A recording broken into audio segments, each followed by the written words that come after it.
This video is going to be basically dedicated to anyone who's trying to learn Amazon FBA and sort of understand the true nature of this business, because I'm going to let you guys know right now, I want to see you guys grow your Amazon FBA businesses. I know it's changed my life, and of course I'm going to want the same for you. So I hope you guys enjoy this video, and let's just start off with step one. Now, first things first, let's talk about what Amazon FBA is. It's basically like owning your own e-commerce store, except half the work is already done for you, and you don't actually have to actively ship out products. You don't have to deal with customers. You don't have to do any of that. Amazon FBA covers that for you. So how does the process work? Well, basically you're going to have to order a product from a supplier, put your name on that product called private labeling, and then basically you get the product to your house through a freight forwarder at the port, and then you send in your shipment to Amazon FBA, to their warehouses anyway. So that sounds super simplified, but basically what you're doing is buying a product from China, shipping it to Amazon's warehouses, and then you make a listing, and then they do all the hard work for you, which is shipping, dealing with returns, all that good stuff. So where does this all start? Well, it all starts with an Amazon Seller Central dashboard account. Now, this is basically your base of operations. This is where you're going to start everything, whether it's a listing or adding photos or adding specifications to your product, or even coming up with a shipping plan to send to your distributor so that they can put it on the box, and so that when you finally receive your giant box of products from China, you can just forward it back up to the Amazon warehouse that you're going to be selling at, and you have no problem with that. Now, there are a few things you got to worry about when making an Amazon account. They're going to want some form of verification. They want to verify you are who you say you are. So you're going to have to provide either a passport or ID or some form of government issued ID so that they can verify basically the person who's selling on the account. Now, there is going to be a list of countries that are allowed to sell on Amazon, and then there's some countries that won't be allowed to sell on Amazon. So like I said, I'm going to link everything in the description box below. Feel free to check that link. And if you are already, you're good, you have your ID, you have everything you need, you're a verified citizen or whatever of the country you are living in, and that country is accepted, there's one thing left to do. It's about picking which country you want to do business in, okay? So where are you going to sell? I recommend selling in the Americas, okay? So the United States. Canada also has a pretty good big market. UK is sort of getting up there with their market, but I definitely recommend starting in the USA for Amazon. It is the biggest market by far. So, but Amar, I don't live in America. I live in Canada or Germany. Why would I want to sell in the US market? Well, the US market gives you the highest chance of making a lot of money with Amazon FBA. Now, if you guys are wondering, oh, well, aren't they then going to pay me in American dollars and I don't have a US bank account, how is this all going to work? Well, there's something called Payoneer, okay? Basically, Amazon sends funds to a Payoneer account, which then you can redeem in the country of wherever you live. So they have that all solved for you. So guys, no worries about that at all. So I have some notes here. So let's get talking about the next one. Okay. So Amar, I have my Seller Central dashboard account. I have everything set up. I'm verified. I let the 72 hours pass. Amazon approved me. I'm ready to go. What do I do? What's the next step? Well, it's going to be to do product research. Now, product research is very, very important because it's going to allow you to basically start your whole Amazon FBA journey. And the way you do that is through Alibaba.com. Now, I'm going to set some criteria up for you guys so you guys sort of understand what I'm talking about. When you are trying to find a product, you can't just go on Alibaba.com and start finding a product. That's going to be a little difficult because there's millions and millions and millions of products on there. So how do you sort of filter it out so that you sort of have the direction to go in once you start looking on Alibaba.com? Well, what's going to happen is you're going to have to do some product research through some paid tools. Okay, now these are product research tools. They're basically necessary in order to have this be truly effective. Yes, you could just get lucky and buy one product and maybe it'll sell really well, but it really is going to raise your chances to just do it this way. So it's either you buy Merchant Words, okay, which is a monthly subscription sort of service where basically you can look up very popularly searched selling terms on Amazon, stuff like that, sort of give you an idea of what sells, what doesn't sell. You can also do JungleScout Pro, which is what I use. Now there's two versions of it. There is the JungleScout Pro extension, which tells you all the information you need to hear in terms of numbers, in terms of what is this product doing in relation to all the competitors on this page, stuff like that. It is a Chrome extension. The other thing is sort of a web application, which is basically a product database where you can input filters to then come out with a bunch of different products that fit your like specific criteria for a product. So this would be like, I want a product that's from $15 to $50. I want a product that at least pulls $5,000 a month in revenue. And I want a product that is this much, that weighs this much. I want a product that has this many reviews or less. And basically you want to put in all these filtered criteria through the product database on JungleScout Pro. This is what I recommend. Okay, so I'm going to put the criteria up right here for you guys. This is what you need to make sure you look for when you do a product research through JungleScout Pro. Now, I do have a video, which I'm also going to link up in the top here. Make sure to click that video. I go into complete and like great detail about exactly what I'm talking about right here. So make sure to watch that video so you guys understand exactly what I'm talking about when I talk about JungleScout Pro and their product database. Now, the third thing I want to mention is ViralLaunch. Okay, now I haven't used ViralLaunch because it's basically JungleScout Pro in a nutshell, and I already feel like I'm doing well enough. I don't really need to invest in any more programs, but I've heard good things about ViralLaunch. It's been sort of a very popular platform, and they also sort of give you an extra boost that maybe JungleScout Pro doesn't use, but or doesn't have. So I'll just tell you guys right now, look into it, see if it's something you like, see if it's something worth buying, compare it to JungleScout Pro, and then let me know what you guys think. So once you have put your product through the whole filter process that I just outlined earlier, the less than 2 pounds, that has to have less than 100 reviews, the $15 to $50 price point, and then the at least $5,000 a month in revenue. Once you've put your product through that, you filtered it, you got 25-something thousand products popping out of the product database. Now, the first thing you're going to want to do is try to pick a product. Now, keep in mind, guys, I'm going to give you guys sort of a pro tip right now. Just because it made it through this filter process doesn't mean that that's the product you should buy. I'm going to explain to you guys really quickly here what I'm talking about. There's going to be products that people need, and then there's going to be products that are sort of catered to taste. Okay, do not buy products that cater to taste. Okay, just because you found some red, spatula that is doing really, really well, doesn't mean that if you come out with your own silver spatula, it will sell. Maybe it only sells because it's red.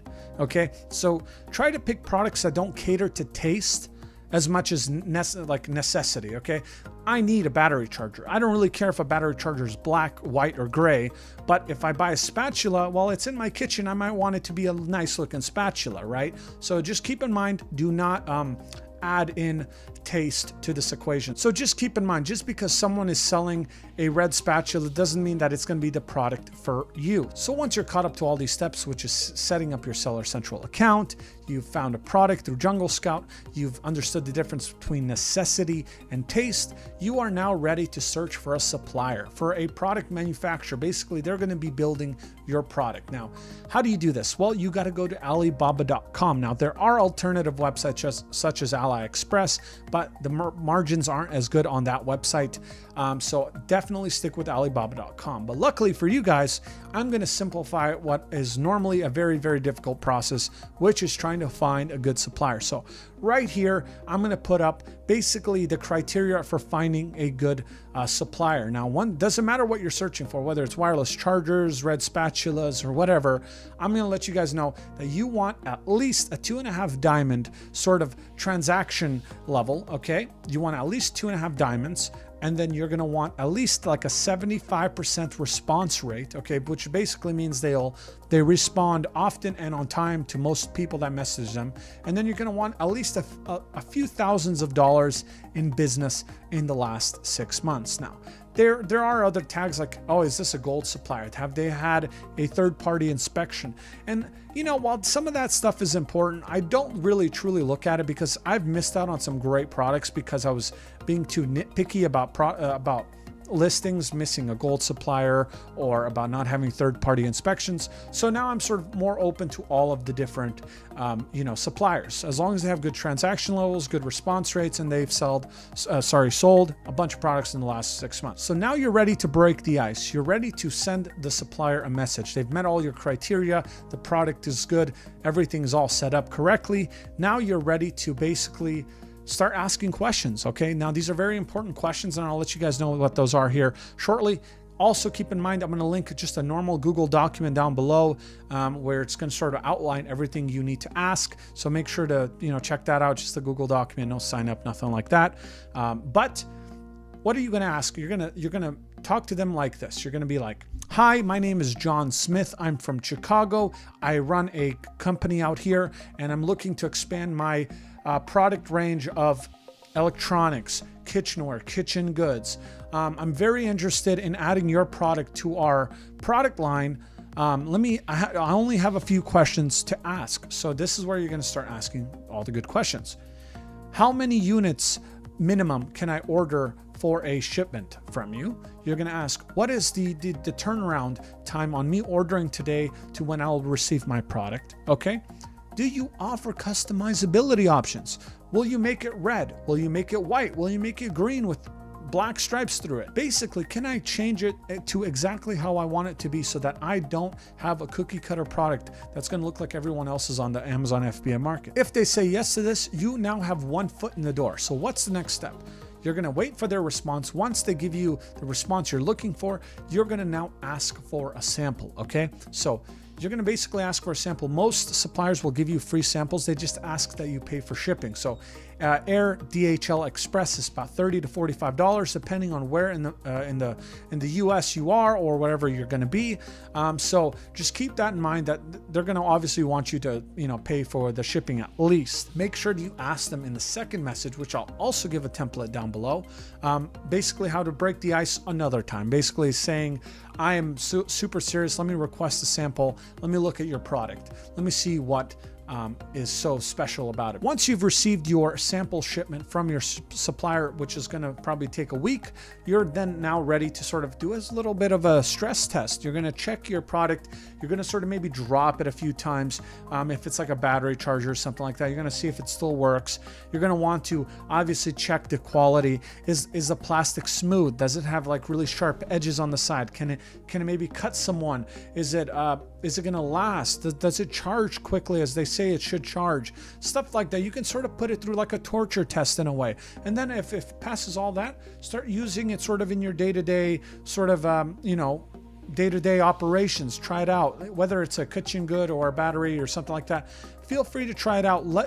See if it's a good product, if it's worth buying. Now, once you've done that, okay, you're going to want to do this 1 or 2 more times with different suppliers. Okay. You don't want to put all your eggs in one basket. Don't just hope that this product is the only product for you. You're going to want to do this 2 or 3 more times. Okay. It's going to end up costing $150 in shipping, but you're definitely going to want to do this because this is a product that's going to be making you thousands of dollars a month. It's worth the $50 to $100 investment to basically ensure yourself, to give you that confidence boost that you're going to need to start selling your product on a big scale down the road. Once you've had the product for a few days, you're going to finally say to yourself, hey, this is the product I want. This is the product I want to sell on Amazon.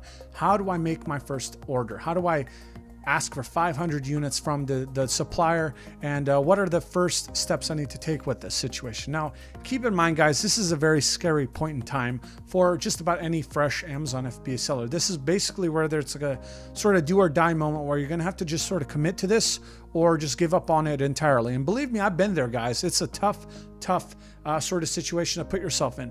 But I promise you guys, if you do nothing, you will receive nothing. Okay, keep that in the back of your minds. That's one of the things that's always been in the back of my head whenever I thought about doing something and I think about the risks I'm about to take and stuff like that. If you do nothing, you get nothing. Okay, just think about that for the rest of your life. Okay, that's like one of the things in my mind that is always just stuck there. So just keep that locked up in here. So how do you make your first order? How do you do it? What's the safest way to pay? Now, there's 2 things I want to tell you guys right now that are sort of going to be necessary for the utmost level of safety.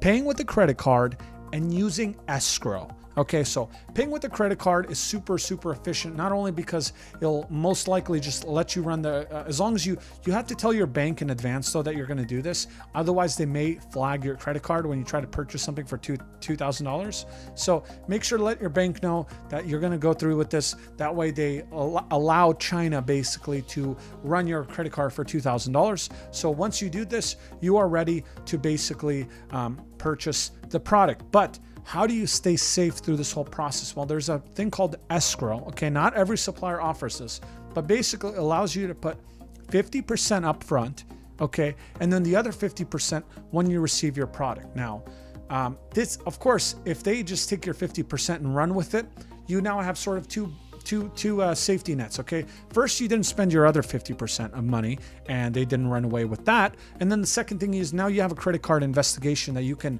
basically run through your bank, because you know how banks work with credit card investigations. They go to the ends of the world to basically ensure that the money is sort of accounted for. But with debit cards, they might not do that as likely. So once you've placed your order, you put 50% down. Now the waiting game starts. Now it's going to be about 30 to 35 days, depending on the turnaround time from your distributor. But now you are ready to start, planning your product launch. Okay, so I'm going to give you guys one huge tip right here. Okay, I don't think I've seen this in many YouTube videos. I don't think I actually seen it in one single YouTube video, to be honest. It's basically how to save your butt when your product is eventually going to come in. Okay, make sure that your Chinese supplier does not include the shipping cost into the declared amount of value in the shipping that they're going to send you. Okay, if your products are worth $2,000 and you pay $2,000, if they make a mistake and let's say add in the shipping cost onto that $2,000 and then it says $3,000 of declared value, once it hits customs in the US, they're going to charge you 10% on anything over $2,500 because they went through the process of checking your load, because it automatically gets flagged when it's worth over $2,500. So keep that in mind, guys. It's something no one says, but it's a huge lifesaver to not have to front up, like, imagine if you had a big shipment of, like, I don't know, four pallets of stuff and you somehow by accident bunch them all up together, you're looking at a few $1,000s in cost. So moving forward, okay, two things you're going to need to do right away. These are the most important ones. Okay, get a freight forwarder. Okay, forest shipping. There's plenty of freight forwarders, but I use forest shipping for my product. It's great. Okay, it's simple, it's fast. Basically, what a freight forwarder is once you buy your shipment from China, once it reaches on a boat to the port in the US, at least if you're selling in the US, once it arrives there, it's just going to sit at the dock. No one's going to move all that stuff to your house. So that's where you get a freight forwarder. He's going to send it to your house from the dock. After securing a freight forwarder, now you should focus on brand recognition. Now, what do I mean by that? Now, this is going to, of course, vary from person to person over what they want to do. You don't have to necessarily do the website aspect of it, even though I recommend it. You definitely want to get a logo. So this logo that you design is either going to be designed through freelancer.com, upwork.com, even Fiverr does pretty good work sometimes.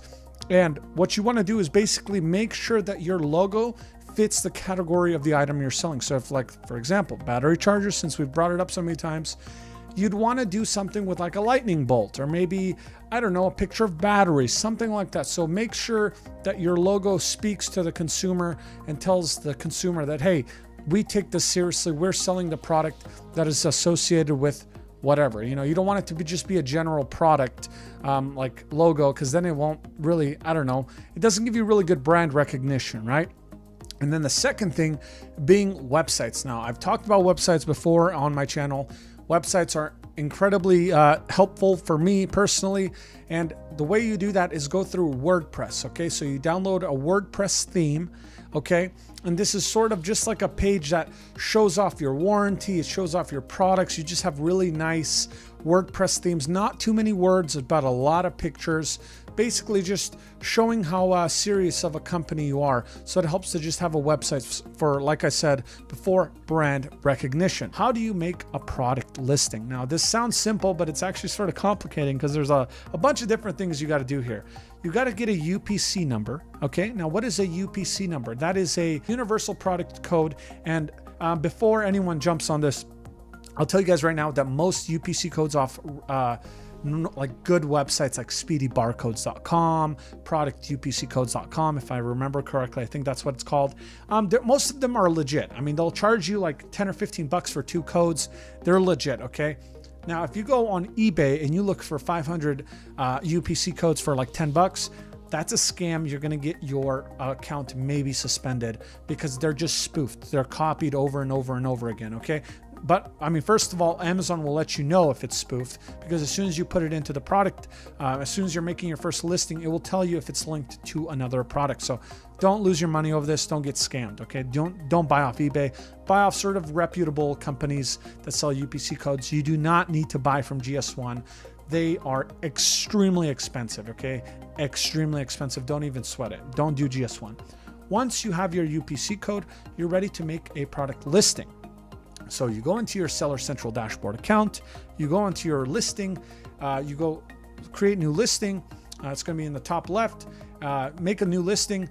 Give your product a really nice title. Okay, this is where you're basically going to keyword stuff your listings. Okay, if you're selling a wireless charger, you're going to want to put your brand name in there. You're going to go Easy Charge, for example, just an example. Easy Charge, works with iPhone X, iPhone 7, iPhone whatever, Samsung S8, S9, works with Note 8, all this stuff.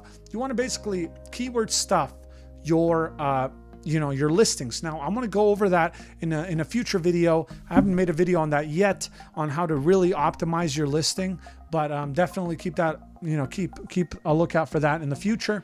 And basically you're going to plug in your UPC code right underneath all these names, and then you're going to make your product listing. Okay, now once you make your product listing, it's going to pop out with an FN SKU. Okay, once you get an FN SKU, you can go make a shipping label, sort of like a shipping plan for your distributor, okay, or for your supplier who's going to make your product. Now, what is this for?